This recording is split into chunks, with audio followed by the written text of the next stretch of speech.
Welcome. तो अब question number 8 जो है एक्सरसाइज 7.2 कोऑर्डिनेट ज्योमेट्री का, if A and B are -2 and 2 -4 respectively, find the coordinates of P such that AP is equal to 3/7 of AB and P lies on the line segment AB। तो सबसे पहले जब हम इस question को solve करने की कोशिश करेंगे, यहां पे हम दिखाएंगे एक लाइन सेगमेंट जो है, ये लाइन सेगमेंट ए और बी। तो कोऑर्डिनेट जो ए और बी के है वो है -2 रेस्पेक्टिवली, सॉरी एंड 2 -4 रेस्पेक्टिवली, यानी इसके 2 और -4। तो आगे कहता है find the coordinates of P. अब पी कोई पॉइंट है such that A P is equal to 3/7। यहाँ कोई पॉइंट जो है पी नाम का कोई पॉइंट है, इसके कोऑर्डिनेट्स यानी एक्स और वाई हमें फाइंड करने हैं। पी के कोऑर्डिनेट्स हमें फाइंड करने हैं। तो दिया हुआ क्या है, ए पी जो है वो बराबर है 3/7 इंटू ए बी। देखिए सिंपल सी बात है, अगर हम इस ए बी को इस साइड में शिफ्ट करते हैं, यहां पे ये है मल्टीप्लाइड बाय और यहां पे डिवाइड बाय हो जाएगा, यानी A P upon A B is equal to 3/7। तो सीधी सी बात है, ए पी जो है, ये ए पी वाला पोर्शन जो है ये 3 हिस्से, और ये ए बी यानी फुल लाइन सेगमेंट जो है ये 7 है। तो ये पीबी जो है ये बराबर कितने हिस्से होंगे, अगर इस साइड में 3, कुल टोटल लाइन सेगमेंट के 7 हिस्से हैं। अगर एपी 3 है तो 3 हिस्से इस साइड में है, तो इसका मतलब है इस साइड में 4 हिस्से होंगे। तो ये एपी जो है या पॉइंट पी जो है ये किस रेशो में है, ये इस साइड में 3 हिस्से 3:, इस साइड में 4, हो गए 7 हिस्से। तो अगर इस साइड में 3 हिस्से है और इस साइड में 4 हिस्से है, यानी 7 रेशो का है, तो इसको हम कहते हैं पहले को M1 और इसको हम कहते हैं M2। तो M1 is equal to 3 and M2 is equal to 4। अब आते हैं हम किस पे, सेक्शन फार्मूला पे। तो सेक्शन फार्मूला में एक्स और वाई ढूंढने के लिए हम क्या करते हैं, तो सेक्शन फार्मूला मैंने ऊपर भी दिया हुआ है। तो ये है M1 x2 plus M2 x1 upon M1 plus M2 हो गया x का, और y का इसी तरह M1 y2 plus M2 y1 upon M1 plus y1। तो नीचे आके इसको अब सॉल्व करते हैं। तो M1 जो है, M1 3 के बराबर है, XY जो है ये बराबर है 3। तो X2 यानी देखिए जैसा कि आपको पता है, ये पहला कोऑर्डिनेट जो है ये x कोऑर्डिनेट होता है और ये y कोऑर्डिनेट होता है, यानी ये x1 ये y1 ये x2 और ये y2। हमारा जो M1 जो है वो 3 है, मल्टीप्लाइड बाय x2 बनता है -4, तो -2, x2 जो बनता है वो 2 है। तो इसके बाद प्लस M2 क्या है, M2 है 4, तो M2 4 multiplied by M2 multiplied by x1, तो x1 -2 है, तो डिवाइड बाय M1 M2 3 + 4। तो इसके बाद यहां पे आते हैं, M1 जैसा आपको पता है 3 के बराबर है, मल्टीप्लाइड बाय y2 -4 के बराबर है, अपॉन प्लस m2 किसके बराबर है, m2 4 के बराबर है, मल्टीप्लाइड बाय y1 जो है वो -2 के बराबर है, डिवाइड बाय करेंगे 3 + 4। तो यहां पे x y जो है 3 2s हो गया -6 + 4 2s 8 हो गया ±8 डिवाइड बाय 3 + 4 7। तो यहाँ पे 3 4s तो ये हो गया -12 और प्लस 4 2s ये भी हो गया -8 ±8 डिवाइड बाय 3 + 4 हो गया 7। तो x कोऑर्डिनेट ये हो गया और हमारा y कोऑर्डिनेट ये हो गया, यानी -6 -8 हो गए -14/7। तो -2 -8 हो गई 20/7 -20। तो 14 डिवाइडेड बाई 2 तो 7 डिवाइड बाई 7 7 1s 7 2s तो x y is equal to -2 और यहाँ पे 20 -20/7। तो इसका मतलब है ये p कोऑर्डिनेट p जो है p पे जो कोऑर्डिनेटर्स है वो है -2 और -20/7, -2 एंड -20/7 ये p के कोऑर्डिनेटर्स होंगे। और इस तरह हमारा क्वेश्चन नंबर 8 कंप्लीट होता है। तो क्वेश्चन नंबर 9 के लिए हम तो अब क्वेश्चन नंबर 9 जो है, क्वेश्चन नंबर 9 है find the coordinators of points which divide the line segment joining A -2 2 and B 2 8 into 4 equal parts. तो हम दोनों फार्मूलाज अप्लाई कर सकते हैं, लेकिन ज़्यादा बेहतर रहेगा मिड पॉइंट फार्मूला से इस क्वेश्चन को हल करना। देखिए क्वेश्चन क्या कहता है। क्वेश्चन कहता है कि लाइन सेगमेंट एक है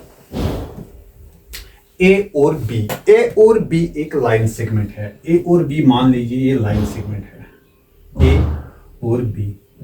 तो ए के कोऑर्डिनेटर्स है -2 एंड 2। तो बी के कोऑर्डिनेटर्स है 2 और 8।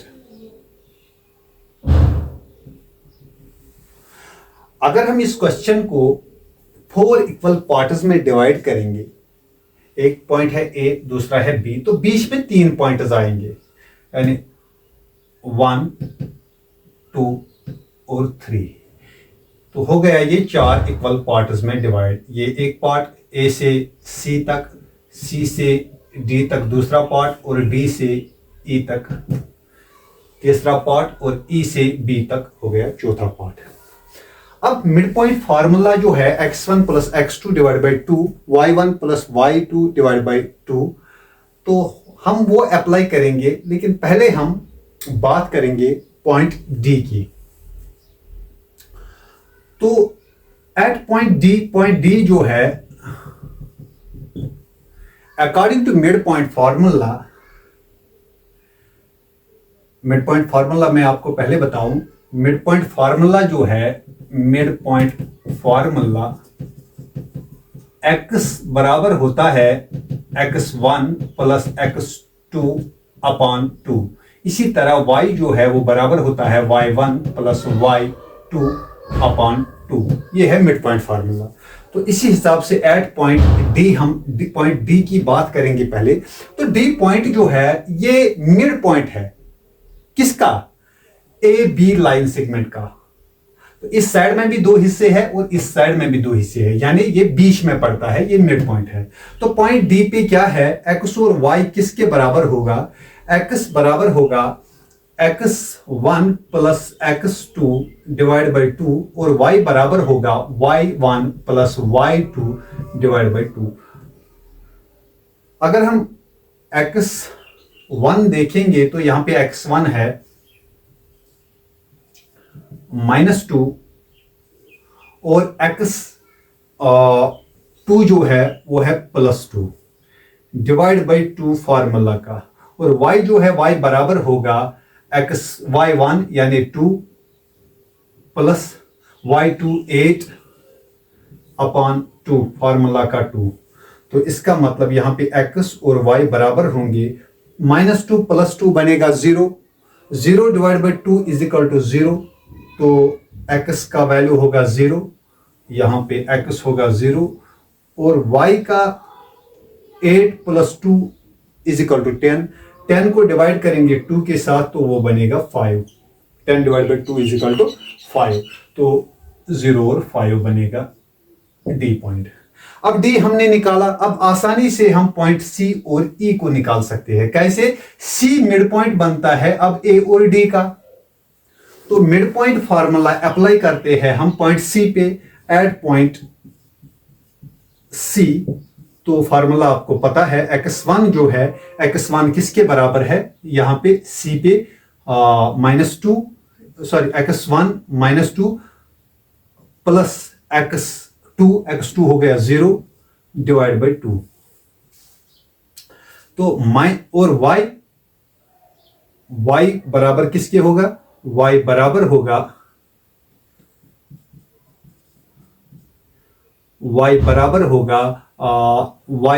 y1 क्या है, y1 है यहां पे 2 प्लस y2 है 5 डिवाइड बाई 2। तो -2 + 0 हो गया -2, तो x और y यहां पे बराबर होगा -2 डिवाइड बाई 2, और y 2 + 5 is equal to 7 upon 2। -2 upon 2 हो गया -1, 2 1 2, x बराबर है -1 के, और y रहेगा 7 अपॉन 2। तो अब ये जो है सी पे कोऑर्डिनेटर्स जो है वो है -1 और 7 अपॉन 2। अब ई के कोऑर्डिनेटर्स इसी तरह एट पॉइंट ई देखेंगे हम, जो कोऑर्डिनेटर्स है वो क्या है। तो ई पे भी इसी तरह मिड पॉइंट फार्मूला हम यूज करेंगे। जब हम ई पॉइंट की बात करते हैं तो हमारा पहला पॉइंट ये है और आखिरी पॉइंट ये है, पॉइंट डी और बी के दरमियान हमें देखना है। तो पॉइंट डी पे x1 जो है वो 0 है, यानी at point E xy is equal to 0 plus x2 है 2 के बराबर डिवाइड बाई 2, और y किसके बराबर होगा 5 प्लस 8 y2, ये 5 है y2 है 8 के बराबर डिवाइड बाई 2। तो ये हो गया 0 + 2 हो गए xy बराबर 2 अपॉन 2, और 5 + 8 हो गया 13 अपॉन 2। तो 2 अपॉन 2 का रहेगा 1, तो y जो है x1 के बराबर होगा और y 13 अपॉन 2 के बराबर होगा। यानी ई पे जो कोऑर्डिनेटर्स होंगे वो 1 and 13 अपॉन 2, 1 और 13 अपॉन 2 रहेंगे। तो इसके साथ हमारा क्वेश्चन नंबर ये 9 जो है ये कंप्लीट होता है। तो अब क्वेश्चन नंबर 10।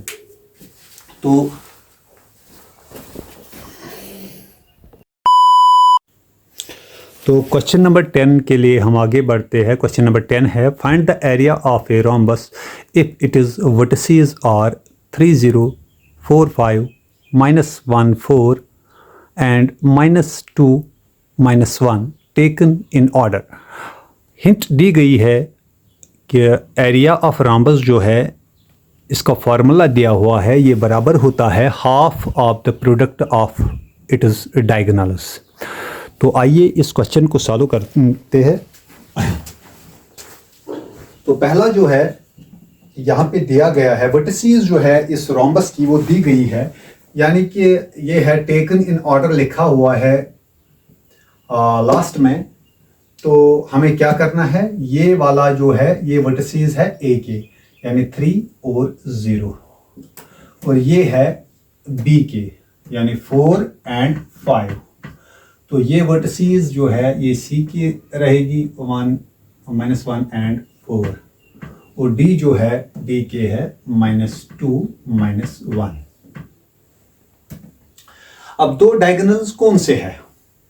एक तो है AC और दूसरा है BD। टू डायगोनल्स जो है वो है AC एंड BD। तो हमें क्या करना है, हमें एरिया निकालना है इसका, रोम्बस का। तो पहले हम क्या करेंगे, जैसे हिंट दी हुई है कि एरिया जो है ऑफ रोम्बस ABCD वो किसके बराबर है, half of product of it is two diagonals, वो है AC multiplied by AC multiplied by BD।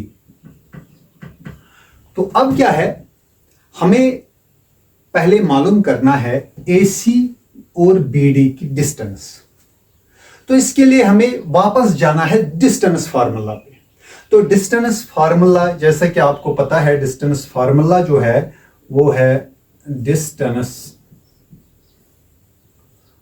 Formula, फिर से लिखता हूं यहां पे, वो बराबर होता है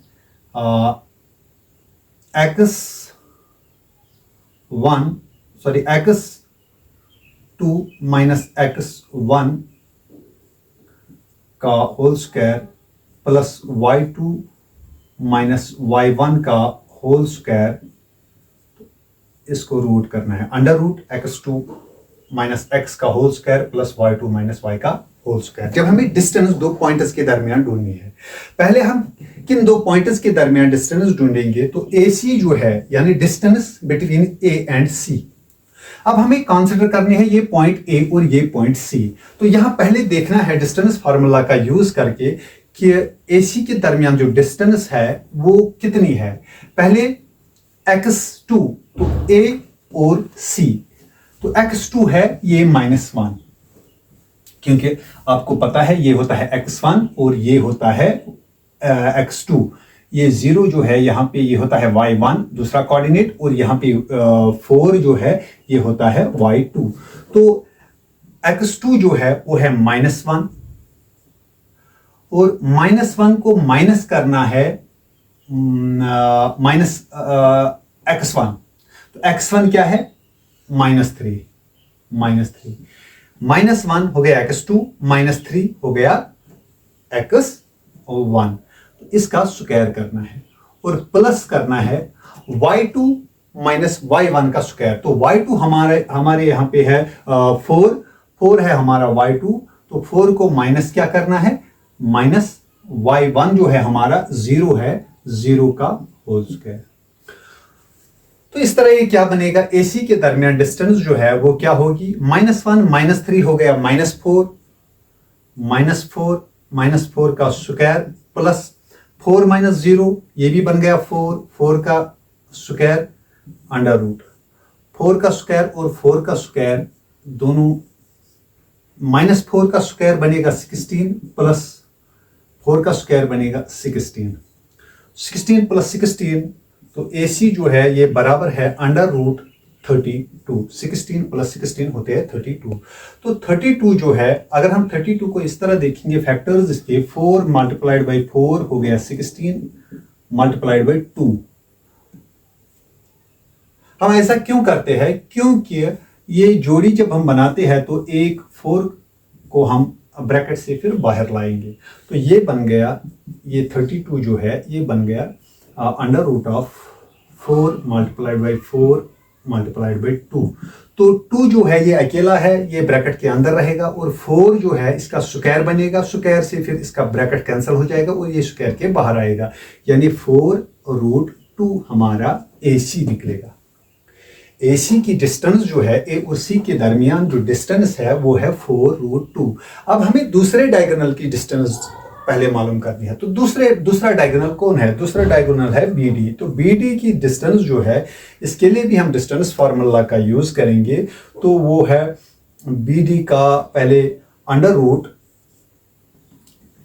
x2 माइनस x1 का होल स्क्वायर। तो B और D, यहाँ पे x2 क्या है, -2, तो x1 क्या है, x1 है 4, -2 -4 का होल स्क्वायर प्लस करना है y2 माइनस y1 का होल स्क्वायर। y2 क्या है? y2 है 5 माइनस 5 को माइनस क्या करेंगे? y1 क्या है? -1 तो दोनों का होल स्क्वायर। तो यहां पे माइनस माइनस प्लस हो जाएगा, यानी BD जो है ये हमारा निकल के आएगा -4 -6 -2 -4 हो गया -6 का होल स्क्वायर प्लस 5 -1 तो माइनस माइनस प्लस बनता है, हो गया ये 6 का स्क्वायर अंडर रूट। तो 6 are 36 प्लस 6 are 36। तो BD का डिस्टेंस हमें यहां पे निकल के आता है अंडर रूट ऑफ 72। तो 72 के फैक्टर्स जो जब हम निकालते हैं 6 मल्टीप्लाइड बाई 6 हो गया 36 मल्टीप्लाइड बाई 2 36 2s हो गया 72। तो यहां पे हम BD जो है ये बराबर लिखेंगे, ये 6 आएगा ब्रैकेट से बाहर, यानी अंडर रूट 72 जो है, देखिए हम इसको ऐसे लिख सकते हैं, यहाँ पे रफली लिखता हूं मैं। तो अंडर रूट 72 बराबर होता है under root 6 multiplied by 6 into 2। तो एक 6 ब्रैकेट से बाहर आएगा और दूसरा चला जाएगा, तो ये 6√2 यहाँ पे आंसर निकलेगा हमारा 6√2। तो अब हम वापस आते हैं यहाँ पे, कहाँ पे? Area of rhombus. Area of rhombus जो है, एरिया ऑफ रोम्बस ABCD ये किसके बराबर है? हाफ ऑफ AC, यानी एक डायगोनल AC मल्टीप्लाई AC कितना निकला हमारा? AC है 4√2 multiplied by BD, half of AC multiplied by BD। BD कितना निकला हमारा? यहाँ पे 6√2 यहाँ पे आप इसको ऐसे कर सकते हैं, 2 1s are 2 2 2s are 4, तो यहाँ पे 2√2 बचेगा। तो पहले हम यहाँ किसको किसके साथ मल्टीप्लाई करेंगे? 1 2s are 2 2 6s are 12 बनेगा, तो 12। तो अब क्या बचा? √2 मल्टीप्लाइड बाई √2 यहाँ पे रफली मैं दिखाता हूँ, √2 मल्टीप्लाइड बाई √2 हो गया √2 का स्क्वायर और root cancel, √2 multiplied by √2 is equal to 2। तो यहाँ 12 मल्टीप्लाइड बाई 2, 12 2s are 24, तो 24 रहेगा एरिया ऑफ रोम्बस। ये आंसर है। एरिया ऑफ रोम्बस जो है वो निकलेगा 24 है इसका आंसर। तो इसके साथ हमारी कोऑर्डिनेट ज्योमेट्री खत्म होती है। तो अगले सेशन में आपसे ट्रिग्नोमेट्री के बारे में बात करेंगे। बस बाकी